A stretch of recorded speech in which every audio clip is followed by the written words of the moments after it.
Yeah, good evening. Hi, hello, Shweta, Amulya, Purnima, Murthy, Roshan, Pratima, Jayanti, Tarun. Yeah, good evening, everyone. So, in the last class, we started with the chapter of life process. Howda? So, life process ಅಲ್ಲಿ I told you what is life process. ಹೌದಾ ಏನಿದು life process ಅಂದ್ರೆ ಜೀವ ಕ್ರಿಯೆಗಳು ಅಂತ which are the basic processes ಇವು basic processes ಆಗಿರ್ತವೆ ಹೌದಾ which are necessary for maintaining the life, right?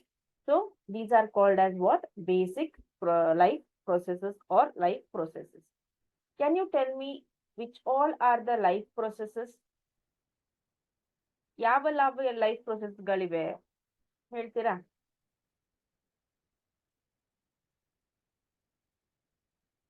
Yeah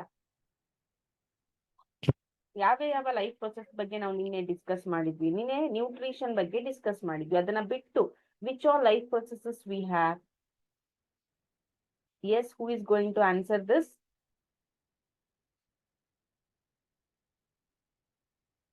No. So some of you are saying as growth nutrition. Growth nutrition ಯಾಕೆ? These are the characteristics of living organism. So ಇವು ಗುಣಲಕ್ಷಣಗಳಾಗ್ತವೆ ಮಕ್ಕಳೇ. ಅಂದ್ರೆ if we want to say anything as a living, these are the characteristics, growth ಮತ್ತೆ nutrition. ಅದಾದ್ಮೇಲೆ okay, Anita answered it correctly. Respiration, nutrition, transportation ಮತ್ತೆ excretion, right? Are what? These are the what we can say life processes. ಹೌದಾ? Nutrition ಅಂದ್ರೆ absorbing of food, what we can say, right? Then respiration, that is taking in oxygen which breaks down our food inside later. Then we have transportation, so the nutrients transportation, waste transportation, right? Then we have excretion, so whatever waste is produced, that has to be sent out from the body. ಹೌದಾ? ಬಾಡಿಯಿಂದ ಹೊರಗಡೆ ಹೋಗ್ಬೇಕು. So ಅದಕ್ಕೆ ನಾವು excretion ಅಂತ ಹೇಳ್ತೇವೆ. Correct. ಈಗ ಎಲ್ರು correct ಆಗಿ ಆನ್ಸರ್ ಮಾಡ್ತಿದ್ದೀರಾ. ಸ್ವಲ್ಪ ಜನ ಗ್ರೋತ್ ಮತ್ತೆ ನ್ಯೂಟ್ರಿಷನ್ ಅಂತ ಹೇಳಿದ್ರಿ, ಅದು ಲಿವಿಂಗ್ ಆರ್ಗ್ಯಾನಿಸಮ್ ಕ್ಯಾರೆಕ್ಟರಿಸ್ಟಿಕ್ ಆಗತ್ತೆ, ನೆನ್ಪಲ್ಲಿ ಇಟ್ಕೊಳ್ಳಿ. Okay, so yesterday we discussed about nutrition. ನಿನ್ನೆ ನಾವು ಯಾವ್ದ್ರ ಬಗ್ಗೆ ಡಿಸ್ಕಸ್ ಮಾಡಿದ್ವಿ? ನ್ಯೂಟ್ರಿಷನ್ ಅಥವಾ ಪೋಷಣೆ ಅನ್ನೋದ್ರ ಬಗ್ಗೆ ಡಿಸ್ಕಸ್ ಮಾಡಿದ್ವಿ. ಏನು ಇದು ಪೋಷಣೆ ಅಂದ್ರೆ? Process of eating or eating the source of energy from the outside of the body, right? And getting the energy inside. It is called as what? Nutrition. So nutrition in plants, we discussed regarding nutrition in plants. Howda? Can you tell me which type of nutrition is present in plants? We have two types of nutrition, my dear children, right? Boys and girls, we have two types of nutrition. Main ಆಗಿ ಎರಡು ವಿಧದ nutrition ಗಳಿವೆ. ಅದರಲ್ಲಿ plants ಗಳಲ್ಲಿ ಕಂಡು ಬರುವಂತಹ nutrition ಯಾವುದು? Yes, who is going to answer this? Very good. Pradyumna Rajagowda. Okay, Chidanand answered it. Then Ruchitha answered it. Very good, fine. So ಅದಕ್ಕೆ ನಾವೇನಂತ ಕರಿತೇವೆ? ಆಟೋಟ್ರೋಫಿಕ್ ನ್ಯೂಟ್ರಿಷನ್ ಅಂತ ಕರಿತೇವೆ. So what do you mean by autotrophic nutrition? The organism which prepares its own food, okay, without depending on other organism. So that is called as what? Autotrophic nutrition. ಹೌದಾ? Next, what about in animals or in human beings? In animals ಅಲ್ಲಿ ಅಥವಾ human beings ಅಲ್ಲಿ ಯಾವ ತರಹದ nutrition ಅನ್ನ ನಾವು ಕಾಣ್ತೀವಿ? Which type of nutrition we can see here? Yeah.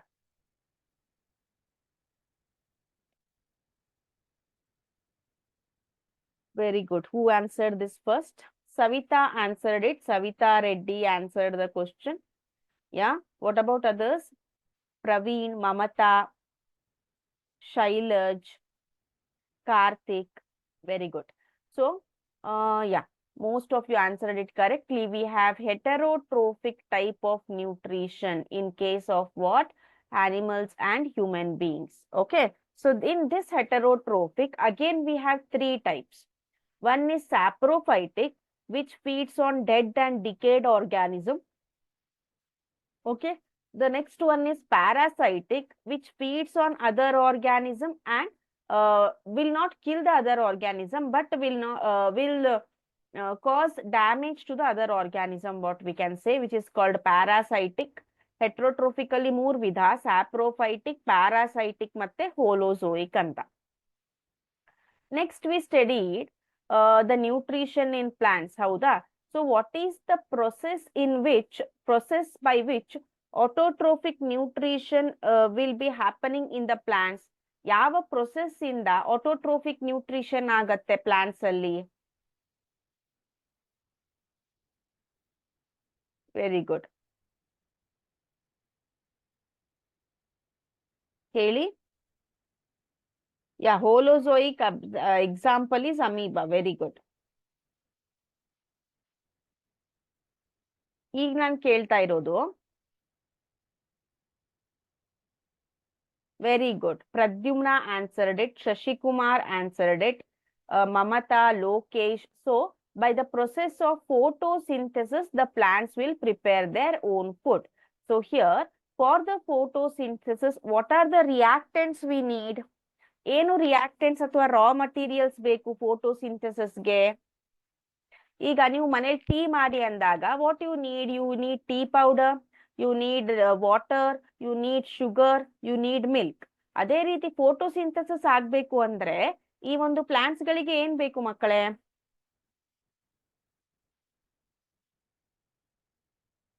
S, come on. Sunlight is necessary. Very good. After sunlight, photo ಅಂದ್ರೆ sunlight, synthesis ಅಂದ್ರೆ ಫಾರ್ಮೇಶನ್. ಸನ್ಲೈಟ್ ಬಿಟ್ಟು? Very good. Ravikumar answered it. Carbon dioxide ಮತ್ತು water ಬೇಕು. So in the with the help of the sunlight, carbon dioxide and water in the chlorophyll, it forms the glucose, ಹೌದಾ? And the oxygen will be released. So that is called photosynthesis, what we call. This is the reaction, most important. Okay. Next we proceeded with the chlorophyll. Chlorophyll ಯಾವ ರೀತಿ ಇರುತ್ತೆ leaves ಅಲ್ಲಿ ಅನ್ನೋದನ್ನ ನೋಡಿದ್ವಿ. ಅದೇ ರೀತಿ, so when we consider the reaction of the what we can say photosynthesis, okay, so here water is absorbed by the roots, fine. Then sunlight will be absorbed from the nature or from the surroundings, what we can say, and chlorophyll will be absorbing the sunlight. Chlorophyll will be absorbing the sunlight to prepare glucose, okay, to prepare glucose and oxygen and water. So ಇಲ್ಲಿ ಏನಾಗಿದೆ, water is absorbed by root. What about carbon dioxide? Carbon dioxide ಯಾವ ರೀತಿ absorb ಆಗತ್ತೆ? Can anyone tell me? Which will absorb the carbon dioxide here? Yeah, very good. Raw materials correct ಆಗಿ ಹೇಳ್ತಿದ್ದೀರಾ. Carbon dioxide, water, sunlight ಅಂತ. Carbon dioxide ನ ಯಾವ ರೀತಿ absorb ಮಾಡ್ಕೊಳ್ಳುತ್ತೆ? Through what it will absorb the carbon dioxide? No, not through the sunlight. Sinchana answered it correctly. It is by a pores present on the leaves which are called as stomata. So ನಾವು ಇದಕ್ಕೆ ಏನಂತ ಕರಿತೇವೆ? Stomata ಅಂತ ಕರಿತೇವೆ. Okay, so what is the function of stomata? Absorption of the carbon dioxide when it is open, release of oxygen when it is open, release of extra water if it is present in the form of water vapor. Okay, andre transpiration. So these are the functions of stomata, what we say. Howda? Next we discussed regarding nutrition in amoeba, which is holozoic. So with the help of a pseudopodia, it takes the food and inside the food vacuole, digestive enzymes ಅಥವಾ ಜೀರ್ಣದ ಕಿಣ್ವಗಳು ಅಂತ ಕರಿತೇವೆ, ಹೌದಾ? ಜೀರ್ಣದ ಕಿಣ್ವಗಳು present ಇರ್ತವೆ, which will break down the food and the energy or the nutrients will be absorbed by the cytoplasm, right? So this is about nutrition in amoeba. Next ನಾವು ಕಲ್ತಿದ್ದು nutrition in human beings ಅಂತ. So yesterday we discussed only the parts of the digestive system. So ಇಲ್ಲಿ ಅಮೀಬಾದಲ್ಲಿ ಏನಾಗತ್ತೆ ಮಕ್ಕಳೇ, amoeba will be having a single cell, ಒಂದೇ cell ಇರತ್ತೆ. So ಒಂದೇ cell ಅಲ್ಲಿ ಏನಾಗತ್ತೆ, ಅಲ್ಲಿ ಒಂದೇ ಸೆಲ್ ಅಲ್ಲಿ what we can say digestion ಆಗತ್ತೆ, ಎಕ್ಸ್ಕ್ರೀಷನ್ ಆಗ್ತಾ ಇರತ್ತೆ, ಟ್ರಾನ್ಸ್ಪೋರ್ಟೇಷನ್ ಆಗತ್ತೆ, ಹೌದಾ. But in case of a higher organism, human beings ಏನು, these are the higher organism. ಯಾಕೆ, these are multicellular organisms, ಹೌದಾ. ನಮ್ಮಲ್ಲಿ 3.6 ಟ್ರಿಲಿಯನ್ ಗಳಷ್ಟು ಏನು ಜೀವಕೋಶಗಳಿವೆ, ಒಂದೇ ಜೀವಕೋಶ ಇಲ್ಲ. ಸೊ ಪ್ರತಿಯೊಂದು ಜೀವಕೋಶನು ಜೀರ್ಣಕ್ರಿಯೆ ಮಾಡ್ಬೇಕು ಅಂದ್ರೆ ತುಂಬಾ ಟೈಮ್ ತಗೊಳತ್ತೆ. ಸೊ ಅವಾಗ ಏನಾಯ್ತು, ಎಲ್ಲ ಜೀವಕೋಶಗಳು ಸೇರಿ, or what we can say all the cells aggregated to form tissue ಆಯ್ತು. ಎಲ್ಲ ಟಿಶ್ಯೂಗಳು ಸೇರಿ, ಟಿಶ್ಯೂಗಳಿಗೆ in Kannada we will call it as ಅಂಗಾಂಶಗಳು ಅಂತ. ಸೊ ಎಲ್ಲ ಟಿಶ್ಯೂಗಳು ಸೇರಿ ಆರ್ಗನ್ ಒಂದು ಪಾರ್ಟ್ ಆಯ್ತು. ಎಲ್ಲ ಆರ್ಗನ್ಗಳು ಸೇರಿ, ಈಗ for example buccal cavity or our mouth, then our food pipe, stomach, small intestine, large intestine. So these all are the examples of organs. ಈ ಆರ್ಗನ್ಸ್ ಗಳ ಕೆಲಸ ಏನು, ಡೈಜೆಷನ್ ಮಾಡೋದು. ಸೊ ಯಾವ ಆರ್ಗನ್ಸ್ ಗಳು ಡೈಜೆಷನ್ ಮಾಡ್ತಾವೋ, these all organs got aggregated, got arranged, and these form digestive system. So our digestive system will begin with what, buccal cavity ಅಂತ ಹೇಳ್ತೀವಿ. Buccal cavity ಇಂದ we have our food pipe that is called esophagus. From esophagus, stomach. From the stomach, small intestine, large intestine. Last one is anus. So this is a human digestive system. Yes, Jeevan organ system ಅಂತಾನು ಹೇಳ್ತೀವಿ, ಹೌದಾ. Next, so ಇಲ್ಲಿ ನಮ್ಮ ಒಂದು human ಬೀಯಿಂಗ್ಸ್ಗೆ ಆ ಒಂದು ಬಾಯಿಯಿಂದ, ಅಂದ್ರೆ what we can say from the mouth till the anus, ಅದು ಒಂದು ಪೈಪ್ ಲೈಕ್ ಅಥವಾ ಕೆನಲ್ ಲೈಕ್ ಸ್ಟ್ರಕ್ಚರ್ ಇರುತ್ತೆ. ಅದಕ್ಕೆ ನಾವು ಎಲಿಮೆಂಟರಿ ಕೆನಾಲ್ ಅಂತ ಕರಿತೇವೆ. And it will be having the glands. ಈ ಗ್ಲ್ಯಾಂಡ್ಸಿಗೆ in Kannada we will call it as ಗ್ರಂಥಿಗಳು. ಸೊ ಇವುಗಳ ಕೆಲಸ ಏನು ಅಂದ್ರೆ, these are nothing but a group of specialised cells ಇರುತ್ತೆ ಇದು, ಹೌದಾ. ಸೊ ಇವು ಏನ್ ಮಾಡ್ತವೆ, these will produce chemical substances. ಅದಕ್ಕೆ ನಾವು ಎನ್ಸೈಮ್ಸ್ ಗಳು ಅಥವಾ ಕಿಣ್ವಗಳು ಅಂತ ಕರಿತೇವೆ. ಸೊ ಆ ಕಿಣ್ವಗಳು ಏನ್ ಮಾಡ್ತವೆ, they will break down the food. ಆ ಫುಡ್ ಅನ್ನ ಸಿಂಪಲ್ ಆಗಿರೋ ಸಬ್ಸ್ಟೆನ್ಸ್ ಆಗಿ ಅವು ಕನ್ವರ್ಟ್ ಮಾಡ್ತವೆ. It is not that all enzyme will break down the same kind of food. For example, ನಮ್ಮ ಫುಡ್ ಅಲ್ಲಿ ಕಾರ್ಬೋಹೈಡ್ರೇಟ್ಸ್ ಗಳಿರ್ತವೆ, ಪ್ರೋಟೀನ್ಸ್ ಗಳಿರ್ತವೆ, ಫ್ಯಾಟ್ಸ್ ಗಳಿರ್ತವೆ. So each nutrient has to be broken down. So ಪ್ರತಿಯೊಂದು carbohydrate break down ಆಗೋದಕ್ಕೆ, ಪ್ರತಿಯೊಂದು protein break down ಆಗೋದಕ್ಕೆ ಬೇರೆ ಬೇರೆ ಎನ್ಸೈಮ್ಸ್ ಗಳು ಇರ್ತವೆ. So these enzymes will be released by the glands. ಈ ಗ್ಲ್ಯಾಂಡ್ಸ್ ಗಳು ಎಲ್ಲಿರ್ತವೆ, these will be inside our digestive system. ಆ ಪಾರ್ಟ್ಸ್ ಗಳಲ್ಲೇ ಇರ್ತವೆ. ಯಾವ ಯಾವ ಗ್ಲ್ಯಾಂಡ್ಸ್ ಗಳು ಯಾವ ಯಾವ ಪಾರ್ಟ್ ಅಲ್ಲಿ ಇರ್ತವೆ, ಯಾವ ಯಾವ ಎನ್ಸೈಮ್ಸ್ ಯಾವುದನ್ನ ಬ್ರೇಕ್ ಡೌನ್ ಮಾಡ್ತವೆ ಅನ್ನೋದನ್ನ ತಿಳ್ಕೊಳ್ಳೋಣ. Okay okay if you understood the rough what we can see the digestive system, ಅಂದ್ರೆ ಪಾರ್ಟ್ಸ್ ಆಫ್ ಡೈಜೆಸ್ಟಿವ್ ಸಿಸ್ಟಮ್ ಅರ್ಥ ಆಗಿತ್ತು ಅಂದ್ರೆ just give me a thumbs up in the comment box. Yes, come on.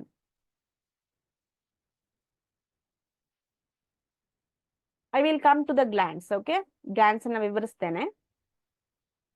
Digestive system alliruva parts artha agidre just give me a thumbs up in the comment box. Okay, thank you Monica. Kalavani. Okay, Uma, thank you. Jayanti. Okay, thanks. Let us proceed to the next. ಈಗ in the mouth ಅಂತ ಬರುತ್ತೆ. First our digestion will begin in the mouth. ಹೌದಾ? So the food breaks down into smaller particles. Food ಏನಾಗತ್ತೆ? Smaller particle ಆಗಿ break down ಆಗತ್ತೆ. With the help of what? The teeth. ಹೌದಾ? Teeth ಜೊತೆ break down ಆಗಿ smaller pieces ಆಗಿ it mixed with the saliva. Saliva ಅಂತಂದ್ರೆ ಏನು? It is a juice secreted by salivary glands. ಹೌದಾ, colourless liquid secreted by salivary glands. ಈ ಸಲೈವಾದಲ್ಲಿ ಏನಿರತ್ತೆ, even though it is a colourless liquid, saliva contains certain enzymes. ಸಲೈವಾದಲ್ಲಿ enzymes ಗಳು ಅಂದ್ರೆ ಕಿಣ್ವಗಳು ಇರ್ತವೆ. Which are those? Salivary amylase. ಹೌದಾ, ಸಲೈವಾದಲ್ಲಿರುವ ಎನ್ಸೈಮ್ ಅದು ಸಲೈವರಿ ಅಮೈಲೇಸ್ ಅಂತ. ದಿಸ್ ಸಲೈವರಿ ಅಮೈಲೇಸ್ ಏನ್ ಮಾಡತ್ತೆ, ನಮ್ಮ ಫುಡ್ ಅಲ್ಲಿರುವ starch, starch is a carbohydrate, it is a complex carbohydrate, ಅಂದ್ರೆ ಸಂಕೀರ್ಣವಾದಂತಹ ಒಂದು ಕಾರ್ಬೋಹೈಡ್ರೇಟ್ ಆಗಿದೆ. So it which converts starch into simple sugar. So ಆದ್ರೆ ನಮ್ಮ ಬಾಯಿಯಲ್ಲಿ ಈ ಒಂದು ನಮ್ಮ ಆಹಾರ ತುಂಬಾ ಹೊತ್ತಿರೋರ್ಗಿರೋದಿಲ್ಲ. It will be for a some time, it will be for a very short time. So whatever starch is present in the food will not be converted into sugar. ಎಲ್ಲ ಸ್ಟಾರ್ಚು ಇಲ್ಲೇ sugar convert ಆಗೋದಿಲ್ಲ. ಯಾಕೆ? ನಮ್ಮ ಬಾಯಿಯಲ್ಲಿ ತುಂಬಾ ಕಡಿಮೆ ಸಮಯ ಏನು ಇರುತ್ತೆ, ಫುಡ್ ಇರುತ್ತೆ. Then it will go to the food pipe. ಹೌದಾ? ಸೊ ಇಲ್ಲೇನ್ ನೆನ್ಪಿಟ್ಕೋಬೇಕು, ಸಲೈವರಿ ಗ್ಲ್ಯಾಂಡ್ಸ್ ಇರ್ತವೆ, ಸಲೈವರಿ ಗ್ಲ್ಯಾಂಡ್ ಸಲೈವಾ ಅನ್ನ ಪ್ರೊಡ್ಯೂಸ್ ಮಾಡ್ತವೆ. ಸಲೈವಾದಲ್ಲಿ ಸಲೈವರಿ ಅಮೈಲೇಸ್ ಎನ್ಸೈಮ್ ಇರುತ್ತೆ. ಅದರ ಕೆಲಸ ಏನು? It breaks down the starch into sugar. That's it. Next ಅದಾದ್ಮೇಲೆ ಇಲ್ಲಿ ನಮ್ಮ ಫುಡ್ ಪೈಪಿಗೆ ಬರುತ್ತೆ. So when you just observe the food pipe, ಇದು ನಮ್ಮ ಬಾಯಿ ಆಯ್ತಂದ್ರೆ next it will come to the food pipe. ಈ ರೀತಿ ಪೈಪ್ ಇರುತ್ತೆ ಅಲ್ವಾ? ಸೊ ಪೈಪ್ ಅಲ್ಲಿ it won't be having any space, ಜಾಗ ಇರೋದಿಲ್ಲ. ಸೊ ಪೈಪ್ ಅಲ್ಲಿ ಏನಾಗತ್ತೆ, ಅಲ್ಲಿ ಯಾವುದೇ ರೀತಿಯ ಡೈಜೆಷನ್ ಆಗೋದಿಲ್ಲ. ನೆನ್ಪಲ್ಲಿ ಇಟ್ಕೊಳ್ಳಿ, no digestion takes place in the food pipe or oesophagus. No enzymes are present. ಅಲ್ಲಿ ಯಾವುದೇ ರೀತಿಯ ಗ್ಲ್ಯಾಂಡ್ಸ್ ಗಳು, ಯಾವುದೇ ರೀತಿಯ ಎನ್ಸೈಮ್ಸ್ ಗಳು ಇರೋದಿಲ್ಲ. ಮತ್ತೆ ಅಲ್ಲಿ ಏನಾಗತ್ತೆ ಮೇಡಮ್ ಅಂತ ಕೇಳಿದ್ರೆ, whenever our food enters, that food pipe will be showing the wave like movement. ಎಲ್ಲಿ ಫುಡ್ ಸಿಗತ್ತೋ, ಎಂಟರ್ ಆಗ್ತಾ ಹೋಗತ್ತೋ, so it should reach our stomach ಅಲ್ವಾ? So it will show this wave like movement. So ಅದಕ್ಕೆ ನಾವು peristalsis ಅಂತ ಕರಿತೇವೆ. It is the rhythmic contraction. Rhythmic contraction ಅಂದ್ರೆ ಕುಂಚೋದು, ಆಮೇಲೆ ರಿಲ್ಯಾಕ್ಸೇಷನ್, ಹಿಗ್ಗೋದು, ಕುಗ್ಗೋದು. ಹೌದಾ?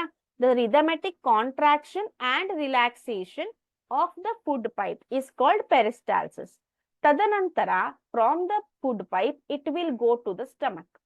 ಸೊ ಸ್ಟಮಕ್ ಅಲ್ಲಿ ಏನಿರ್ತವೆ, stomach also has a specialised glands. Stomach ಅಲ್ಲಿರುವ ಗ್ಲ್ಯಾಂಡ್ಸ್ ಗೆ ನಾವು ಗ್ಯಾಸ್ಟ್ರಿಕ್ ಗ್ಲ್ಯಾಂಡ್ಸ್ ಅಂತ ಕರಿತೇವೆ. ಈಗ ಕೆಲವೊಂದ್ಸಲ ನೀವ್ ಹೇಳ್ತಿರ್ತೀರಾ, ಅಥವಾ ಮನೇಲಿ ಹೇಳ್ತಿರ್ತಾರೆ ಅಪ್ಪ ಅಮ್ಮ, ಗ್ಯಾಸ್ ಆಗಿದೆ. ಏನದು ಗ್ಯಾಸ್ ಆಗಿದೆ ಅಂತ ಅಂದ್ರೆ, the gastric glands will be not working properly. Food infection ಇಂದ, ಅತಿಯಾಗಿ ತಿನ್ನೋದ್ರಿಂದ, ತಿಂದು ವಾಕಿಂಗ್ ಮಾಡದೆ ಹಂಗೆ ಸುಮ್ನೆ ಕುತ್ಕೊಳ್ಳೋದ್ರಿಂದ ಗ್ಯಾಸ್ಟ್ರಿಕ್ ಗ್ಲ್ಯಾಂಡ್ಸ್ ವರ್ಕ್ ಆಗೋದಿಲ್ಲ. You should be active. ಹೌದಾ? ಸೊ ಈ ಗ್ಯಾಸ್ಟ್ರಿಕ್ ಗ್ಲ್ಯಾಂಡ್ಸ್ ಗಳೇನಿರ್ತವೆ, these are present in the walls of the stomach, secrete HCl, mucus and pepsin.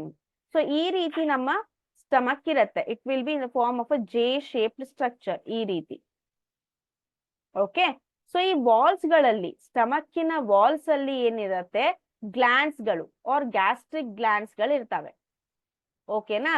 ಈ ಗ್ಯಾಸ್ಟ್ರಿಕ್ ಗ್ಲ್ಯಾಂಡ್ಸ್ ಗಳು it will produce what? HCl, hydrochloric ಆಮ್ಲವನ್ನ produce ಮಾಡ್ತವೆ. ಈ hydrochloric ಆಮ್ಲ ಏನ್ ಮಾಡುತ್ತೆ, whatever microorganisms present in our food, ನಾವು ತಿಂದ ಆಹಾರದಲ್ಲಿ ಯಾವುದಾದ್ರೂ ಕೀಟಾಣುಗಳು ಇದ್ರೆ ಸೊ ಅವುಗಳನ್ನ ಕೊಲ್ಲತ್ತೆ. Which is that HCl. ಸೊ ಹೈಡ್ರೋಕ್ಲೋರಿಕ್ ಆಮ್ಲ ಇರೋದ್ರಿಂದ, ಅದು ಆಮ್ಲ ಆಗಿರೋದ್ರಿಂದ ಅಲ್ಲೇನಾಗಿರುತ್ತೆ, ನಮ್ಮ ಸ್ಟಮಕ್ ನ ವಾಲ್ ಸುಡಬಹುದು. Why? Because it is a acid. So ಅದನ್ನ to reduce the burning or to prevent the stomach wall from the HCl, from the action of HCl, mucus ಇರುತ್ತೆ ಅಲ್ಲಿ. ಮ್ಯೂಕಸ್ ಅಂದ್ರೆ ಲೋಳೆಯಾದಂತಹ ಪದಾರ್ಥ, ಲೋಳೆಯಾದಂತಹ ಪದಾರ್ಥ, ಅದಕ್ಕೆ ಮ್ಯೂಕಸ್ ಅಂತ ಕರಿತೇವೆ. ಮ್ಯೂಕಸ್ ಜೊತೆ it will be having a hormone. ಆ ಹಾರ್ಮೋನ್ ಏನಂತ ಕರಿತೇವೆ ನಾವು? ಪೆಪ್ಸಿನ್ ಅಂತ ಕರಿತೇವೆ. So it will break down the protein. Pepsin ಕೆಲಸ ಏನು? ಪ್ರೋಟೀನ್ ಅನ್ನ ಬ್ರೇಕ್ ಡೌನ್ ಮಾಡುತ್ತೆ. ನೆನ್ಪಲ್ಲಿ ಇಟ್ಕೊಳ್ಳಿ, ಮೌತ್ ಅಲ್ಲಿರುವ ಸಲೈವರಿ ಅಮೈಲೇಸು ಕಾರ್ಬೋಹೈಡ್ರೇಟ್ ಅನ್ನ ಬ್ರೇಕ್ ಡೌನ್ ಮಾಡುತ್ತೆ. ಸ್ಟಮಕ್ ಅಲ್ಲಿರುವ ಪೆಪ್ಸಿನ್ ಪ್ರೋಟೀನ್ ಅನ್ನ ಬ್ರೇಕ್ ಡೌನ್ ಮಾಡುತ್ತೆ. ಇಲ್ಲಿ ನೋಡಿ, protein pepsin break down the proteins. Hydrochloric acid creates an acidic medium which facilitate the action of enzyme pepsin. So ಇಲ್ಲೇನಾಗತ್ತೆ, hydrochloric acid ಇನ್ನೊಂದು ಕೆಲಸ ಏನು ಅಂದ್ರೆ, first one is it will kill the microorganism present in the food. The other one is it will active the enzyme pepsin. HCl ಇಲ್ದೆ ಹೋದ್ರೆ pepsin active ಆಗೋದಿಲ್ಲ. Pepsin active ಆಗದೆ ಹೋದ್ರೆ ಪ್ರೋಟೀನ್ ಡೈಜೆಷನ್ ಆಗೋದಿಲ್ಲ. ಓಕೆನಾ? So HCl is needed for the activation of pepsin. ಅಲ್ಲಿವರೆಗೂ pepsin ಪೆಪ್ಸಿನೋಜನ್ ಆಗಿರತ್ತೆ. HCl ಜೊತೆ ಬೆರೆತು HCl ಜೊತೆ ವರ್ತಿಸಿ ಅದು ಆಕ್ಟಿವ್ ಪೆಪ್ಸಿನ್ ಆಗಿ ಆಗತ್ತೆ. ಆಮೇಲೆ ಇಲ್ಲಿ ನೋಡಿ, ಮ್ಯೂಕಸ್ ಲೋಳೆಯಾದಂತಹ ಪದಾರ್ಥ ಅಂತ ಹೇಳ್ದೆ. ಸೊ ಈ ಮ್ಯೂಕಸ್ ಏನ್ ಮಾಡತ್ತೆ, it protects the inner lining. ಒಳಗಿನ lining of stomach will be protected from the action of acid. Okay, next ಇದು ಸ್ಟಮಕ್ ಅಲ್ಲಿ ಆಯ್ತು. ಸೊ ಇಲ್ಲಿ ಪ್ರೋಟೀನ್ ಡೈಜೆಷನ್ ಅಥವಾ ಪ್ರೋಟೀನ್ ಬ್ರೇಕ್ ಡೌನ್ ಆಗತ್ತೆ. ಪೆಪ್ಸಿನ್ ಅಂದ್ರೆ ಏನು? ಇಲ್ಲಿ ನೋಡಿ, ತುಂಬಾ ಜನ ಕನ್ಫ್ಯೂಸ್ ಮಾಡ್ಕೋತಿದ್ದೀರಾ. ಪೆಪ್ಸಿನ್ ಅಂದ್ರೆ ಇಟ್ ಈಸ್ ಅ ಎನ್ಸೈಮ್. ಎಲ್ಲಿ ರಿಲೀಸ್ ಆಗತ್ತೆ? ಇದು ಸ್ಟಮಕ್ ಅಲ್ಲಿ ರಿಲೀಸ್ ಆಗತ್ತೆ. ಹೌದಾ? ಇದ್ರ ಕೆಲಸ ಏನು ಅಂದ್ರೆ ಪ್ರೋಟೀನ್ ಅನ್ನ ಬ್ರೇಕ್ ಡೌನ್ ಮಾಡೋದು. ಪ್ರೋಟೀನ್ ವಿಲ್ ಬಿ ಕಾಂಪ್ಲೆಕ್ಸ್, ಹೌದಾ? ಅದನ್ನ ಸಿಂಪಲ್ ಸಬ್ಸ್ಟೆನ್ಸ್ ಆಗಿ ಬ್ರೇಕ್ ಡೌನ್ ಮಾಡತ್ತೆ. Okay, fine. Let us proceed to the next. Next ಬರೋದು ಯಾವುದು? ಸ್ಮಾಲ್ ಇಂಟೆಸ್ಟೈನ್ ಬರುತ್ತೆ. ಏನು? ನಮ್ಮ ಫುಡ್. ನಾವು the food is mixed with the bile from the liver and pancreatic juice. Okay, food is mixed from bile from the liver. ಈ small intestine ಏನಿರುತ್ತೆ, ಇದಕ್ಕೆ liver ಜೊತೆ ಪ್ಯಾಂಕ್ರಿಯಾಟಿಕ್ ಜ್ಯೂಸ್ ಜೊತೆ ಕನೆಕ್ಷನ್ಸ್ ಇರುತ್ತೆ. ಸೊ ಯಾವಾಗ ಫುಡ್ ಸ್ಮಾಲ್ ಇಂಟೆಸ್ಟೈನ್ ಬರುತ್ತೋ, okay, when food reaches the small intestine, bile from the liver. Bile is a juice produced from the liver. Pancreatic juice is a juice produced from the pancreas. So these will enter into the small intestine. ಹೌದಾ? Bile ಕೆಲಸ ಏನು? Bile breaks down the fats into small globules. ಈ fats ಗಳು ಅಂತ ಏನ್ ಹೇಳ್ತೇವೆ, lipids ಗಳು ಅಂತ ಏನ್ ಹೇಳ್ತೇವೆ ನ್ಯೂಟ್ರಿಯೆಂಟ್ಸ್ ಅಲ್ಲಿ. So these will not be broken down easily. So ಇದನ್ನ ಬ್ರೇಕ್ ಡೌನ್ ಮಾಡೋದಕ್ಕೆ bile is necessary. So bile breaks down the fats into small globules. Next comes pancreatic juice. So ಈ pancreatic juice ಏನು pancreas ದಿಂದ ಬಂದಿರತ್ತೋ, it will be having certain enzymes. ಹೌದಾ? It will be having certain enzymes. ಯಾವ ರೀತಿ enzymes ಗಳು ಇರ್ತವೆ? Trypsin ಇರುತ್ತೆ. Okay, it will be having trypsin ಇರುತ್ತೆ. Enzyme called trypsin which act on proteins. So stomach ಅಲ್ಲಿ ಒಂದು ಎನ್ಸೈಮ್ ಇತ್ತು ಪೆಪ್ಸಿನ್ ಅಂತ. ಪೆಪ್ಸಿನ್ ಏನ್ ಮಾಡ್ತು? ಅದು ಕೂಡ ಪ್ರೋಟೀನ್ಸ್ ಮೇಲೆ ಪ್ರೋಟೀನ್ಸ್ ಅನ್ನ ಬ್ರೇಕ್ ಡೌನ್ ಮಾಡ್ತು. Someone asked me why pepsin has to break down the protein ante. So ಇಲ್ಲಿ ನೋಡಿ, ನಾವು ತಿನ್ನೋ ಆಹಾರದಲ್ಲಿರುವ ಕಾರ್ಬೋಹೈಡ್ರೇಟ್, ಪ್ರೋಟೀನ್, ಫ್ಯಾಟ್ಸ್ ಈಸಿಯಾಗಿ ಅಬ್ಸಾರ್ಬ್ ಆಗಿರುವಂತದ್ದಲ್ಲ. ಅವು ಕಾಂಪ್ಲೆಕ್ಸ್ ಸಬ್ಸ್ಟೆನ್ಸಸ್ ಗಳಾಗಿರ್ತವೆ. ಸೊ ಅವುಗಳನ್ನ ನೀವು ಸಿಂಪಲ್ ಸಬ್ಸ್ಟೆನ್ಸ್ ಮಾಡಿದ್ಮೇಲೆ ಮಾತ್ರ ನಮ್ಮ ಬಾಡಿ ಅವುಗಳನ್ನ ಅಬ್ಸಾರ್ಬ್ ಮಾಡ್ಕೊಳ್ಳುತ್ತೆ. For that these enzymes are necessary. I hope the doubt is clear. I don't know who asked this.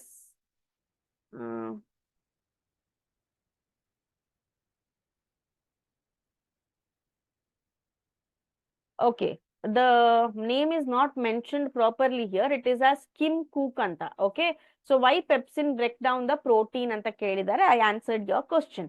Fine, let us proceed. So trypsin anta ಏನ್ ಇರುತ್ತೆ ಇಲ್ಲಿ? ಈ trypsin ಏನ್ ಮಾಡುತ್ತೆ? It will also break down the protein. And pancreatic juice ಅಲ್ಲಿ ಇನ್ನೊಂದು enzyme ಇರುತ್ತೆ, that is lipase ಅಂತ. This lipase will break down the fat. What is bile? Bile is a juice secreted, released from the liver. Released from the liver. Okay. The next one is the walls of the small intestine secrete intestinal juice. It contains the enzyme which helps to convert carbohydrate into glucose, proteins into amino acid, fats into fatty acid and glycerol. ನಾನು ಹೇಳ್ದಾಗೆ small intestine ನಲ್ಲಿ majority of digestion ಆಗತ್ತೆ. ಹೌದಾ? ಈಗ small ಇಂಟೆಸ್ಟೈನ್ಗೆ pancreas ಇಂದ pancreatic juice ಬಂದಿದೆ, liver ಇಂದ ಬೈಲ್ ಜ್ಯೂಸ್ ಬಂದಿದೆ. ಅದರ ಜೊತೆಗೆ ಸ್ಮಾಲ್ ಇಂಟೆಸ್ಟೈನ್ ವಾಲ್ಗಳೇನಿವೆ, ಸ್ಮಾಲ್ ಇಂಟೆಸ್ಟೈನ್ ಗೋಡೆಗಳೇನಿವೆ, ಅವುಗಳಲ್ಲಿ ಇಂಟೆಸ್ಟೈನಲ್ ಗ್ಲ್ಯಾಂಡ್ಸ್ ಗಳಿರ್ತವೆ. ಸೊ ಇಂಟೆಸ್ಟೈನಲ್ ಗ್ಲ್ಯಾಂಡ್ಸ್ ಗಳು ಏನ್ ಮಾಡ್ತವೆ? These will also produce what? Intestinal juice ಅನ್ನ ಪ್ರೊಡ್ಯೂಸ್ ಮಾಡ್ತವೆ. ಈ ಇಂಟೆಸ್ಟೈನಲ್ ಜ್ಯೂಸ್ ಅಲ್ಲಿ ಎನ್ಸೈಮ್ಸ್ ಗಳು ಇರ್ತವೆ. ಯಾವ ರೀತಿ ಎನ್ಸೈಮ್ಸ್ ಗಳು? ಸೊ ಈ ಎನ್ಸೈಮ್ಸ್ ಗಳು ಕಾರ್ಬೋಹೈಡ್ರೇಟ್ ಆಗಿರಬಹುದು, ಪ್ರೋಟೀನ್ ಆಗಿರಬಹುದು, ಫ್ಯಾಟ್ಸ್ ಗಳಾಗಿರಬಹುದು, ಈ ಎಲ್ಲವನ್ನೂ ಕೂಡ ಅವುಗಳ ಸಿಂಪಲ್ ಫಾರ್ಮಿಗೆ ಕನ್ವರ್ಟ್ ಮಾಡ್ತವೆ. ಸೊ ಕಾರ್ಬೋಹೈಡ್ರೇಟ್ ಸಿಂಪಲ್ ಫಾರ್ಮ್ ಅಂದ್ರೆ ಶುಗರ್, ಪ್ರೋಟೀನಿನ ಸಿಂಪಲ್ ಫಾರ್ಮ್ ಅಂದ್ರೆ ಸರಳವಾದಂತಹ ಒಂದು ಸಂಯುಕ್ತ ಅಂದ್ರೆ ಅಮೈನೋ ಆಸಿಡ್. ಅದೇ ರೀತಿ ಫ್ಯಾಟಿನ ಸಿಂಪಲ್ ಮಾಲಿಕ್ಯೂಲ್ ಅಂದ್ರೆ fatty acid and glycerol. So ಇವುಗಳೆಲ್ಲ ಕೂಡ ಈ ಅಮೈನೋ ಆಸಿಡ್, ಈ glucose, fatty acid and glycerol, these are easily absorbed from the body. So majority digestion ಎಲ್ಲಾಗತ್ತೆ? ಸ್ಮಾಲ್ ಇಂಟೆಸ್ಟೈನ್ ಅಲ್ಲಿ ಆಗತ್ತೆ. ಹೌದಾ? ನೆಕ್ಸ್ಟ್ ಬರೋದು large intestine. So water is absorbed and waste material is removed through the anus. So almost digestion small intestine ದಲ್ಲಿ ಆಗಿರತ್ತೆ. ಆ food large intestine ಬರುತ್ತೆ. Large intestine ಅಲ್ಲಿರುವ ಡೈಜೆಸ್ಟ್ ಆಗಿರುವಂತಹ ಫುಡ್ಡಿನಲ್ಲಿ ಇರುವ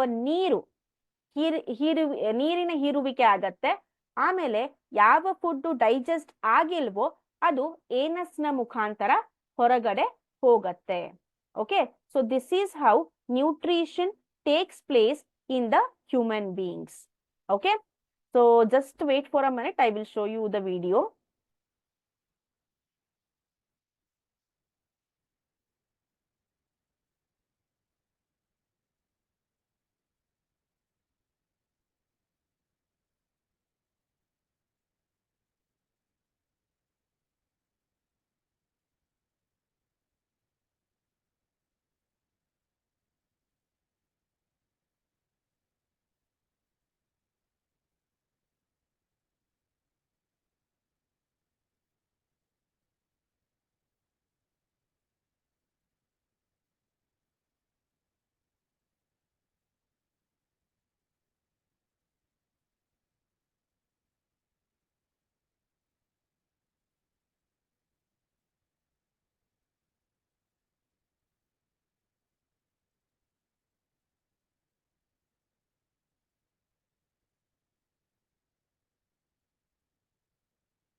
okay, just a minute.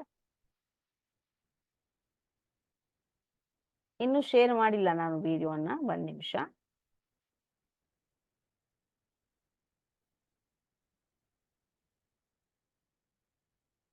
Observe this video carefully, okay, so that you can get to know the how digestion will happen. So you can see a man is eating the food. So in the buccal cavity, so how the food is going through the food pipe, see. So this movement is called as what? Peristalsis, e wave like movement ke. Then it is entering what? The stomach. Hauda? Stomach al enirutte, it comes with the action of HCl and pepsin. then it will go to the small intestine, large intestine. So here buccal cavity ಇಂದ ಬರ್ತಾ ಇದೆ. buccal cavity ಇಂದ esophagus or food pipe ಗೆ ಹೋಗುತ್ತೆ. esophagus ಇಂದ stomach ಗೆ ಹೋಗುತ್ತೆ. stomach ಇಂದ it will go to small intestine.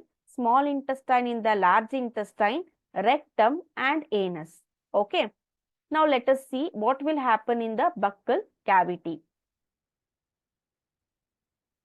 See, in the buccal cavity, we will be having specialized glands called as, these are pancreas. Idu pancreas kanta ide nimge. Okay. Mouth and buccal cavity al nodona. So when we eat the food here, sorry.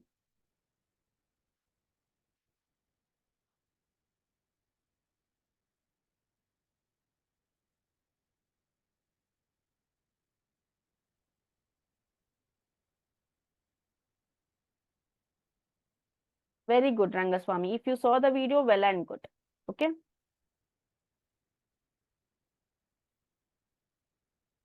So mouth and buccal cavity al enagatte nodi. So when we eat the food, okay, with the help of teeth, mastication is occurring. Food is broken down into smaller pieces. Okay. And tongue is helping in the movement of the food. Hauda? So illi the food will come in contact with the saliva. The food will come in contact with the saliva.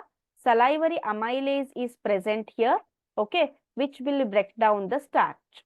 So see here, action of saliva on food.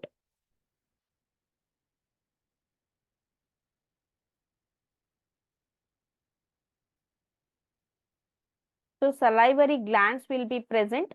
It converts starch in the food into sugars, and it also softens the food. Next we have tongue here. So what is the role of tongue? Tongue will be having taste buds, which will through which we can detect the taste, and it will help for the movement of the food inside the food pipe. Okay, that is the function of the tongue, what we can say. Next.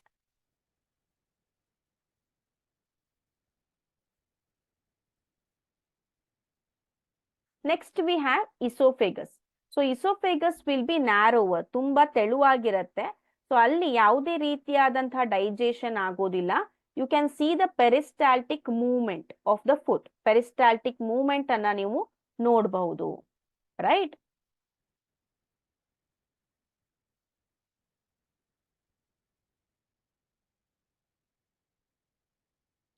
And stomach ಗೆ ಬರುತ್ತೆ. Stomach ಅಲ್ಲಿ ಏನಾಗುತ್ತೆ? That food will come in contact with HCl and pepsin. Hydrochloric acid ಮತ್ತೆ pepsin ಏನಾಗುತ್ತೆ? Pepsin ಗಳ ಒಂದು ಪ್ರಭಾವ ಅದರ ಮೇಲೆ ಬೀಳುತ್ತೆ. Okay. So here you can see what is happening.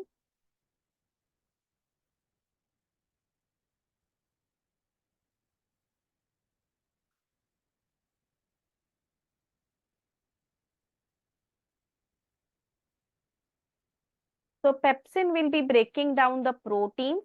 HCl will be killing the microorganisms present in the food, as well as it is activating the enzyme pepsin. Okay, that is the role of HCl.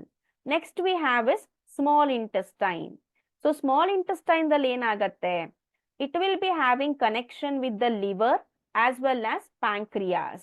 So ಇಲ್ಲಿ ನೋಡಿ, small intestine ಗೆ liver ಇಂದ bile juice, pancreas ಇಂದ pancreatic juice ಬರ್ತಾ ಇದೆ.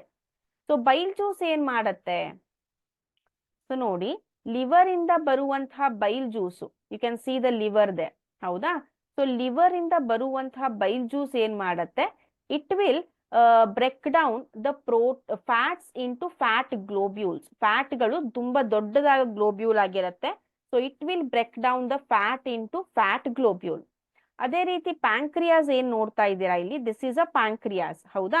So ಈ pancreas ಏನ್ ಮಾಡುತ್ತೆ? ಪ್ಯಾಂಕ್ರಿಯಾಟಿಕ್ ಜ್ಯೂಸ್ ಅನ್ನ ರಿಲೀಸ್ ಮಾಡುತ್ತೆ. ಸೊ ಪ್ಯಾಂಕ್ರಿಯಾಟಿಕ್ ಜ್ಯೂಸ್ ಅಲ್ಲಿ ಲೈಪೇಸ್ ಇರುತ್ತೆ, which will also break down the fat, as well as ಅದರಲ್ಲಿ ಟ್ರಿಪ್ಸಿನ್ ಅನ್ನೋ ಒಂದು enzyme ಇರುತ್ತೆ, which will break down the proteins. Okay, that is the role of pancreas. Next small intestine ನೋಡ್ತಾ ಇದ್ದೀರಾ. ಮತ್ತೆ small intestine ಅಲ್ಲಿ intestinal juice ಇರುತ್ತೆ, which will convert carbohydrate into sugar, proteins into amino acids, fats into fatty acid and glycerol. Simple substances ಆಗಿ convert ಮಾಡುತ್ತೆ. ಎಲ್ಲಿ? Small intestine ಅಲ್ಲಿ. So ಈಗ ಫುಡ್ ನಾವೇನ್ ತೆಗೆದುಕೊಂಡಿದ್ದೇವೆ is completely digested and can be absorbed. So absorption ಎಲ್ಲಾಗತ್ತೆ? ನಮ್ಮ small intestine ದಲ್ಲಿ ಆಗತ್ತೆ. ನಮ್ಮ ಸ್ಮಾಲ್ ಇಂಟೆಸ್ಟೈನ್ ವಾಲ್ಸ್ ಗಳಲ್ಲಿ, ನಮ್ಮ ಸ್ಮಾಲ್ ಇಂಟೆಸ್ಟೈನ್ ಗೋಡೆಗಳಲ್ಲಿ ಈ ರೀತಿ ಫಿಂಗರ್ ಲೈಕ್ ಪ್ರೊಜೆಕ್ಷನ್, ಫಿಂಗರ್ ತರ ಆದಂತಹ ಬೆರಳಿನ ಆಕಾರದ ಪ್ರೊಜೆಕ್ಷನ್ಸ್ ಗಳು ಅಥವಾ ರಚನೆಗಳು ಇರ್ತವೆ. ಸೊ ಇವು ಏನ್ ಮಾಡ್ತವೆ? ಅಬ್ಸಾರ್ಪ್ಷನ್ಗೆ, ಹೀರುವಿಕೆಗೆ, ಹೌದಾ, ಡೈಜೆಸ್ಟೆಡ್ ಫುಡ್ ನ ಹೀರುವಿಕೆಗೆ ಇವು ಸಹಾಯ ಮಾಡ್ತವೆ. Okay, these are called as villi. ಇವುಗಳಿಗೆ ನಾವು ವಿಲ್ಲೈ ಅಂತ ಕರಿತೇವೆ, ಸಿಂಗ್ಯುಲರಿಗೆ ವಿಲ್ಲಸ್ ಅಂತ ಕರಿತೇವೆ. ಓಕೆ, ಸೊ ಇವುಗಳಲ್ಲಿ ಬ್ಲಡ್ ವೆಸಲ್ಸ್ ಗಳು ಇರ್ತವೆ ಈ ರೀತಿ. ಸೊ ನಮ್ಮ ಪೋಷಕಾಂಶಗಳು ರಕ್ತದ ಅಬ್ಸಾರ್ಬ್ ಆಗಿ ರಕ್ತದ ಮೂಲಕ ಪ್ರತಿಯೊಂದು ಜೀವಕೋಶಕ್ಕೂ ರೀಚ್ ಆಗ್ತವೆ. ಸೊ ಇಲ್ಲಿ ನೋಡಿ, ಈ ರೀತಿ ಪ್ರತಿಯೊಂದು ಜೀವಕೋಶಕ್ಕೂ ಪೋಷಕಾಂಶಗಳು ಸಿಗ್ತವೆ. Next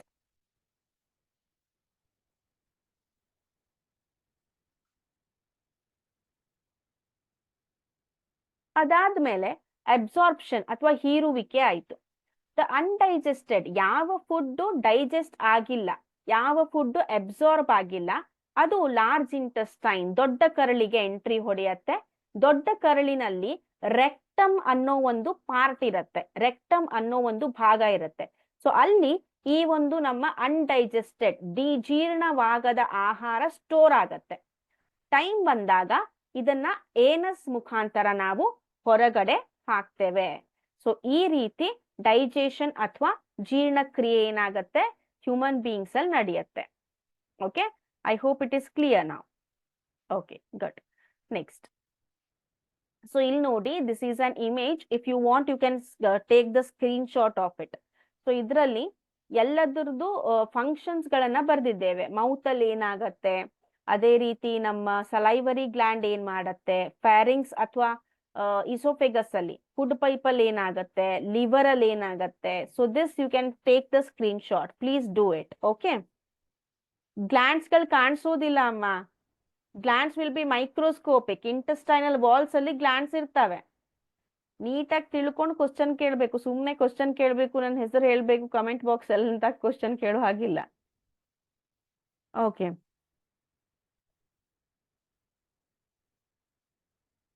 fine. Okay, let us proceed to the next. So ಇಲ್ಲಿಗೆ ನಾವು ನ್ಯೂಟ್ರಿಷನ್ ಅನ್ನ ಮುಗಿಸಿದ್ವಿ, ಹೌದಾ?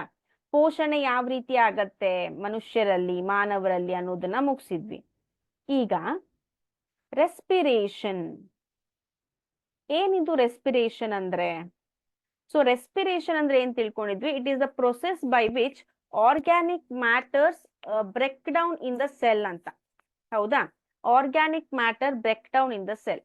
ಸೊ ಇಲ್ಲಿ it is not that only taking in oxygen, releasing carbon dioxide ಅಂತ. ಸೊ ಆಕ್ಸಿಜನ್ ಬ್ರೀದಿಂಗ್ ಮುಖಾಂತರ ಯಾವಾಗ ಒಳಗಡೆ ಹೋಗುತ್ತೆ, ಸೊ ನಮ್ಮ ಫುಡ್ ಇಂದ ಪ್ರೊಡ್ಯೂಸ್ ಆಗಿರುವಂತಹ ಈ ಗ್ಲುಕೋಸ್ ಏನಿದೆ, this is a organic substance. ಇದು ಆರ್ಗ್ಯಾನಿಕ್ ಸಬ್ಸ್ಟೆನ್ಸ್. ಆರ್ಗ್ಯಾನಿಕ್ ಸಬ್ಸ್ಟೆನ್ಸ್ ಅಂದ್ರೆ ಕಾರ್ಬನ್ ಇಂದ ಮಾಡಿರುವಂತಹ ಸಂಯುಕ್ತಗಳಿಗೆ ಆರ್ಗ್ಯಾನಿಕ್ ಸಬ್ಸ್ಟೆನ್ಸ್ ಅಂತ ಕರಿತೇವೆ. Extra fat will be stored in the adipose tissue. Yeah, so ಈ ಒಂದು ಗ್ಲುಕೋಸ್ ಏನಾಗತ್ತೆ, ಆಕ್ಸಿಜನ್ ಜೊತೆ ವರ್ತಿಸಿ there will be break down of the glucose. Okay, to release what? To release energy.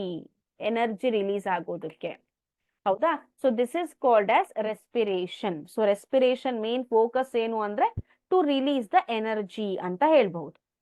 Next we have is types of respiration. ಯಾವ ರೀತಿ types of nutrition ಇದೆ, ಅದೇ ರೀತಿ ಟೈಪ್ಸ್ ಆಫ್ ರೆಸ್ಪಿರೇಷನ್ ಇದೆ. ರೆಸ್ಪಿರೇಷನ್ ಅಲ್ಲಿ ಎರಡು ವಿಧ. ಒಂದು ಏರೋಬಿಕ್ ರೆಸ್ಪಿರೇಷನ್, ಇನ್ನೊಂದು anaerobic respiration. Aerobic respiration, as the name suggest, air. So ಈ ರೆಸ್ಪಿರೇಷನ್ಗೆ ಏರ್ ಅಥವಾ ಆಕ್ಸಿಜನ್, ಸೊ ಈ ಒಂದು ಉಸಿರಾಟ ಕ್ರಿಯೆ ನಡಿಬೇಕಾದ್ರೆ ಆಕ್ಸಿಜನ್ ಅಥವಾ ಆಮ್ಲಜನಕ ಅವಶ್ಯಕತೆ ಆಗಿರುತ್ತೆ. So glucose is converted into pyruvate in the cytoplasm. In the presence of oxygen, pyruvate is converted into carbon dioxide, water and energy. So ಇಲ್ಲಿ ನಾವು ಜೀವಕೋಶ ಅಂತ ಕನ್ಸಿಡರ್ ಮಾಡಿದಾಗ ಜೀವಕೋಶದಲ್ಲಿ ನ್ಯೂಕ್ಲಿಯಸ್ ಇರುತ್ತೆ, ಸೈಟೋಪ್ಲಾಸಮ್ ಇರುತ್ತೆ, ಅಂದ್ರೆ ಫ್ಲೂಯಿಡ್ ಲೈಕ್ ಸ್ಟ್ರಕ್ಚರ್, ಹೌದಾ, ನೀರಿನ ತರಹದ ಫ್ಲೂಯಿಡ್, ದ್ರವ ರೂಪವಾದಂತಹ ಸೈಟೋಪ್ಲಾಸಮ್ ಇರುತ್ತೆ. ಆ ಸೈಟೋಪ್ಲಾಸಮ್ ಅಲ್ಲಿ ಏನಾಗತ್ತೆ, ಈ ಗ್ಲುಕೋಸ್ ಅಂತ ಏನ್ ಹೇಳ್ತೇವೆ C6H12O6, ಅದು ಮೊದಲಿಗೆ ಪೈರುವೇಟ್ ಅನ್ನೋ ಒಂದು ಕೆಮಿಕಲ್ ಸಬ್ಸ್ಟೆನ್ಸ್ ಆಗಿ ಕನ್ವರ್ಟ್ ಆಗತ್ತೆ. ಈ ಗ್ಲುಕೋಸ್ ಅನ್ನೋದು 6 ಕಾರ್ಬನ್ ಉಳ್ಳ ಸಂಯುಕ್ತ, ನೆನಪಲ್ಲಿ ಇಟ್ಕೊಳ್ಳಿ. Glucose is made up of 6 carbon, whereas pyruvate is made up of 3 carbons. So ಇಲ್ಲಿ ಗ್ಲುಕೋಸ್ ಇದ್ದಿದ್ದು will be broken down and converted into pyruvate in cytoplasm. ಅದಾದ್ಮೇಲೆ ಈ ಪೈರುವೇಟ್ ಏನಿರುತ್ತೆ ನಮ್ಮ ಜೀವಕೋಶದಲ್ಲಿರುವಂತಹ ಮೈಟೋಕಾಂಡ್ರಿಯಾ ಅಂತ ಕರಿತೇವೆ. ಇದರಲ್ಲಿ ಇರುತ್ತೆ ಮೈಟೋಕಾಂಡ್ರಿಯಾ. ಸೊ ಅದರ ರಚನೆ ಈ ರೀತಿ ಇರುತ್ತೆ. ನೀವು 8th ಅಥವಾ 9th ಸ್ಟ್ಯಾಂಡರ್ಡ್ ಅಲ್ಲಿ ನೋಡಿರ್ತೀರ, ಈ ರೀತಿ ಅದರ ರಚನೆ ಇರುತ್ತೆ, ಹೌದಾ. ಸೊ ಈ ಮೈಟೋಕಾಂಡ್ರಿಯಾ ಏನ್ ಮಾಡತ್ತೆ, ಈ ಮೈಟೋಕಾಂಡ್ರಿಯಾದಲ್ಲಿ ಆ ಪೈರುವೇಟ್ ಏನ್ ಮಾಡತ್ತೆ, ಆಕ್ಸಿಜನ್ ಜೊತೆ ವರ್ತಿಸಿ it will produce carbon dioxide, water and energy, ಹೌದಾ. ಸೊ ಇಲ್ಲಿ ಆಕ್ಸಿಜನ್ ಉಪಸ್ಥಿತಿಯಲ್ಲಿ ಬ್ರೇಕ್ ಡೌನ್ ಆಗ್ತಾ ಇದೆ. ಸೊ ಅಂಥದಕ್ಕೆ ನಾವು ಏರೋಬಿಕ್ ರೆಸ್ಪಿರೇಷನ್ ಅಂತ ಕರಿತೇವೆ. ಸೊ ಏರೋಬಿಕ್ ರೆಸ್ಪಿರೇಷನ್ ನ ಪ್ರೊಡಕ್ಟ್ಸ್ ಗಳು ಯಾವುದು, carbon dioxide, water, just a minute, yeah,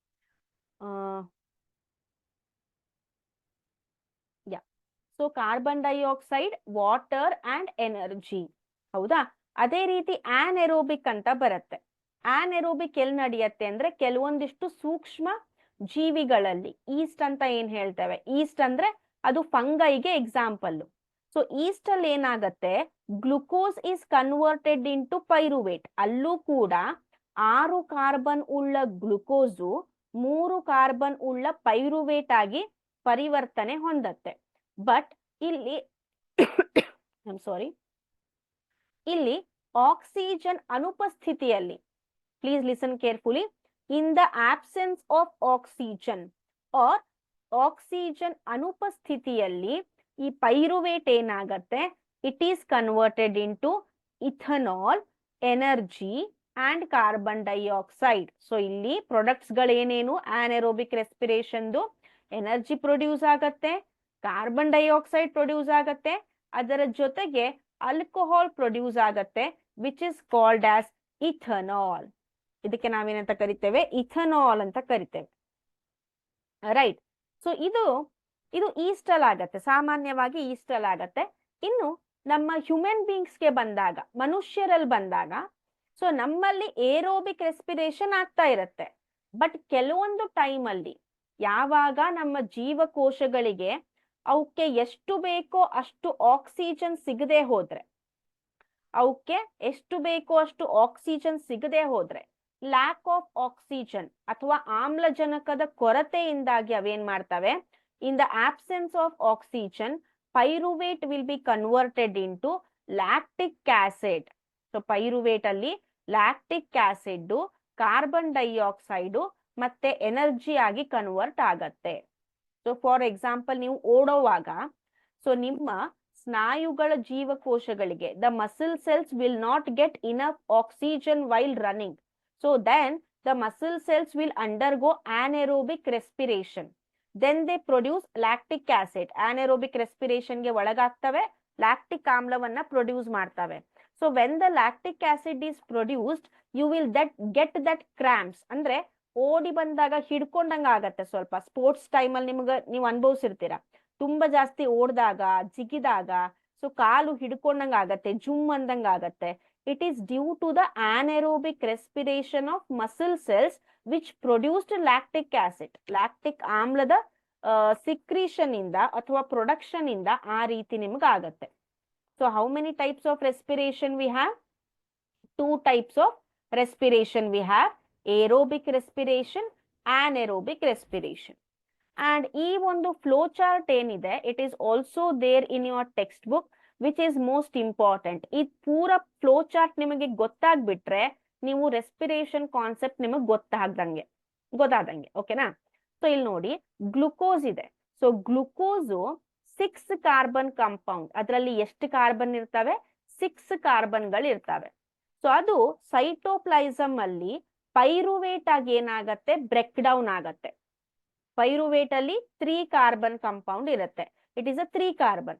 so glucose ಅಲ್ಲಿ 6, ಪೈರುವೇಟ್ ಅಲ್ಲಿ 3 ಅಂದ್ರೆ glucose will be converted in to 2 pyruvate. 2 pyruvate molecules ಗಳನ್ನ ಪ್ರೊಡ್ಯೂಸ್ ಮಾಡತ್ತೆ. ಒಂದು ಪೈರುವೇಟ್ ಅಲ್ಲಿ 3, ಇನ್ನೊಂದು ಪೈರುವೇಟ್ ಅಲ್ಲಿ 3. ಎಲ್ಲಿ? ಸೈಟೋಪ್ಲಾಸಮ್ ಅಲ್ಲಿ. ಪೈರುವೇಟ್ ಮತ್ತೆ ಎನರ್ಜಿ ಪ್ರೊಡ್ಯೂಸ್ ಆಗತ್ತೆ. This pyruvate and energy in the absence of oxygen ಅನುಪಸ್ಥಿತಿಯಲ್ಲಿ, so in the organisms called as yeast, it will be converted into ethanol. Ethanol means what? Alcohol and carbon dioxide and energy. Ethanol is a 2 carbon molecule. 2 carbon ಉಳ್ಳ molecule ಆಗಿದೆ. ಅದೇ ರೀತಿ lack of oxygen, absence of oxygen ಬೇರೆ. Absence of oxygen ಅಂದ್ರೆ oxygen ಇಲ್ಲೇ ಇಲ್ಲ ಅಂತ. Lack of oxygen ಅಂದ್ರೆ ಆಕ್ಸಿಜನ್ ಕೊರತೆಯಿಂದ. It is there but it is not up to the mark. So lack of oxygen muscle cells ಅಲ್ಲಿ ಆಗತ್ತೆ. So this pyruvate will be converted in to lactic acid and energy during lack of oxygen. It occurs in hour muscle cells. Next comes presence of oxygen. ಏನಿದು presence of oxygen ಅಂದ್ರೆ oxygen ಉಪಸ್ಥಿತಿಯಲ್ಲಿ, oxygen ಇದ್ದಾಗ. So in our mitochondria this pyruvate will be converted in to carbon dioxide, water and energy. So ನಿಮಗ್ ಗೊತ್ತಿರಬೇಕು oxygen ಇಲ್ದಾಗ ಯಾವ products ಗಳು form ಆಗಿರ್ತಾವೆ, oxygen ಕೊರತೆಯಿಂದ ಯಾವ ಪ್ರೊಡಕ್ಟ್ಸ್ ಗಳು ಫಾರ್ಮ್ ಆಗಿರ್ತಾವೆ, ಆಕ್ಸಿಜನ್ ಉಪಸ್ಥಿತಿಯಲ್ಲಿ ಯಾವ ಪ್ರೊಡಕ್ಟ್ಸ್ ಗಳು ಫಾರ್ಮ್ ಆಗಿರ್ತಾವೆ. This you should know. Okay, so this is how what we can say respiration will takes place. Okay, so this is our respiratory system what you see. ಯಾವ ರೀತಿ respiration ಆಗತ್ತೆ human beings ಅಲ್ಲಿ ಅಂತ. So ಇಲ್ಲಿ ನೋಡಿ nasal passage, nose ಇದೆ, next ಒಳಗಡೆ ಖಾಲಿ ಜಾಗ ಇರುತ್ತೆ. So it is called as what? Nasal passage ಅಂತ ಕರಿತೇವೆ. ನೇಸಲ್ ಪ್ಯಾಸೇಜ್ ಆದ್ಮೇಲೆ ಇಲ್ಲಿ ನಮಗೆ ಟ್ರೆಖಿಯಾ ಅಂತ ಬರುತ್ತೆ. ಸೊ ಟ್ರೆಖಿಯಾ ಅಲ್ಲಿ ಇಲ್ಲಿ ನೋಡ್ತೀರಾ ನೀವು ಸಿ ಶೇಪ್ಡ್ ಸ್ಟ್ರಿಂಗ್ಸ್ ಗಳು ಕಾಣಿಸ್ತಾ ಇವೆ. ಸೊ ಇವು ಕಾರ್ಟಿಲೇಜ್ ರಿಂಗ್ಸ್ ಗಳು. ಸೊ ನಮ್ಮ ವಿಂಡ್ ಪೈಪ್ ಅಥವಾ ಶ್ವಾಸನಾಳ ತುಂಬಾ ಸಾಫ್ಟ್ ಆಗಿರುತ್ತೆ. ಸೊ ಗಾಳಿ ತುಂಬಾ ಜಾಸ್ತಿ ಹೋದಾಗ ಅದು ಕೊಲ್ಯಾಪ್ಸ್ ಆಗ್ಬಹುದು, ಕುಂಚಿತಗೊಳ್ಬಹುದು. ಸೊ ಅದನ್ನ ಪ್ರೊಟೆಕ್ಟ್ ಮಾಡೋದಕ್ಕೆ ಈ ಸಿ ಶೇಪ್ಡ್ ಕಾರ್ಟಿಲೇಜ್ ರಿಂಗ್ಸ್ ಗಳಿರ್ತಾವೆ, ವಿಚ್ ಇಸ್ ಕಾಲ್ಡ್ ಟ್ರೆಖಿಯಾ ಅಂತ ಕರಿತೇವೆ. ಇನ್ನು ಒಳಗಡೆ ಹೋದ್ಮೇಲೆ ಶ್ವಾಸಕೋಶಗಳು ಬಂದ ಮೇಲೆ ಈ ವಿಂಡ್ ಪೈಪ್ ಅಥವಾ ಶ್ವಾಸನಾಳ ಇದ್ದಿದ್ದು ಬ್ರಾಂಚ್ ಆಗತ್ತೆ. ಹೌದಾ? ಫಸ್ಟ್ ಬ್ರಾಂಚ್ ಗೆ ನಾವು ಬ್ರಾಂಕೈ ಅಂತ ಕರಿತೇವೆ, ಬ್ರಾಂಕೈ ಅಥವಾ ಬ್ರಾಂಕಸ್. ಸೊ ಈ ಬ್ರಾಂಕೈಗಳು ಮತ್ತೆ ಬ್ರಾಂಚ್ ಅಂದ್ರೆ ಕವಲು ಹೊಡಿತವೆ. ಆ ಬ್ರಾಂಕೈನ ಕವಲುಗಳಿಗೆ, ಆ ಬ್ರಾಂಕೈನ ಬ್ರಾಂಚಸ್ಗೆ ಬ್ರಾಂಕಿಯೋಲ್ಸ್ ಅಂತ ಕರಿತೇವೆ. ಇನ್ನು ಬ್ರಾಂಕಿಯೋಲ್ಸ್ ಎಂಡ್ ಅಲ್ಲಿ ನೀವು ನೋಡ್ತೀರಾ ಈ ರೀತಿ. ಸೊ ಇದು ನಮ್ಮ ವಿಂಡ್ ಪೈಪ್ ಆದ್ರೆ, ಹೌದಾ, ಶ್ವಾಸನಾಳ ಈ ರೀತಿ ಕವಲು ಒಡೆಯತ್ತೆ. ಇದಕ್ಕೆ ನಾವೇನಂತ ಕರಿತೇವೆ? ಬ್ರಾಂಕೈ ಅಂತ ಕರಿತೇವೆ. ಓಕೆನಾ? ಸೊ ಈ ಬ್ರಾಂಕೈ ಏನ್ ಮಾಡತ್ತೆ? ಲಂಗ್ಸ್ ಒಳಗಡೆ, ಶ್ವಾಸಕೋಶಗಳ ಒಳಗಡೆ ಹೋಗಿ ಮತ್ತೆ ಈ ರೀತಿ ಕವಲು ಹೊಡಿತಾವೆ. ಸೊ ಇದಕ್ಕೆ ನಾವೇನಂತ ಕರಿತೇವೆ? ಬ್ರಾಂಕಿಯೋಲ್ಸ್ ಅಂತ ಕರಿತೇವೆ. ಓಕೆ, ಸೊ ಈ ಬ್ರಾಂಕಿಯೋಸ್ ತುದಿಗೆ ಈ ರೀತಿ ಸಣ್ಣ ಚೀಲಗಳನ್ನ ನೀವು ನೋಡ್ತೀರಾ, ಗಾಳಿ ಗೂಡುಗಳು ಅಂತ ಕರಿತೀವಿ. Otherwise we will call it as alveoli ಅಂತ ಕರಿತೀವಿ, ಅಲ್ವಿಯೋಲೈ. ಸೊ ಅಲ್ಲಿ ಏನಾಗತ್ತೆ, ಆಕ್ಚುಯಲ್ ಆಗಿ ಎಕ್ಸ್ಚೇಂಜ್ ಆಫ್ ಗ್ಯಾಸಸ್ ಅಂದ್ರೆ ನಾವು ಆಕ್ಸಿಜನ್ ತೆಗೆದುಕೊಂಡಿದ್ದು ಕಾರ್ಬನ್ ಡೈಆಕ್ಸೈಡ್ ಹೊರಗೆ ಬಿಡೋದು, ಎಕ್ಸ್ಚೇಂಜ್ ಆಫ್ ಗ್ಯಾಸಸ್ ಅಂದ್ರೆ ಅನಿಲಗಳ ವಿನಿಮಯ ಅಲ್ಲಿ ಗಾಳಿಗೂಡುಗಳಲ್ಲಿ ಆಗತ್ತೆ. Okay, so this is how respiration takes place in the human beings. C nasal passage, pharynx ಅಂದ್ರೆ ವಿಂಡ್ ಪೈಪ್, ಧ್ವನಿ ಪೆಟ್ಟಿಗೆ, ಟ್ರೇಖಿಯಾಗಿ ಹೋಗುತ್ತೆ, ಬ್ರಾಂಕೈ ಆಗತ್ತೆ, ಬ್ರಾಂಕ್ಯೂಲ್ಸ್ಗೆ ಹೋಗುತ್ತೆ, ಅಲ್ವಿಯೋಲೈದಲ್ಲಿ ಎಕ್ಸ್ಚೇಂಜ್ ಆಫ್ ಗ್ಯಾಸಸ್ ಆಗತ್ತೆ. ಓಕೆ, ನೆಕ್ಸ್ಟ್ ಸಿ ಅಲ್ವಿಯೋಲೈದಲ್ಲಿ ಏನಿರುತ್ತೆ, ಇದು ಅಲ್ವಿಯೋಲೈನ ಒಂದು ಸ್ಟ್ರಕ್ಚರ್. ಅಲ್ವಿಯೋಲೈದಲ್ಲಿ ರಕ್ತನಾಳಗಳು ಅಥವಾ ಬ್ಲಡ್ ವೆಸಲ್ಸ್ ಗಳು ಇರ್ತವೆ. ಸೊ ಈ ಬ್ಲಡ್ ವೆಸಲ್ಸ್ ಗಳು ಏನ್ ಮಾಡ್ತವೆ, ತಮ್ಮಲ್ಲಿರುವ ಕಾರ್ಬನ್ ಡೈಆಕ್ಸೈಡ್ ಅನ್ನ ಕೊಟ್ಟು ಅದರಲ್ಲಿ ಗಾಳಿಯಲ್ಲಿರುವ ಆಕ್ಸಿಜನ್ ಅನ್ನ ತೆಗೆದುಕೊಂಡು ಮತ್ತೆ ಎಲ್ಲ ಜೀವಕೋಶಗಳಿಗೂ ಟ್ರಾನ್ಸ್ಪೋರ್ಟ್ ಮಾಡ್ತವೆ. C the blood brings carbon dioxide from the rest of the body for release into the alveoli, and the oxygen in the alveolar air is taken up by the blood in the alveolar blood vessel to be transported to all the cells in the body.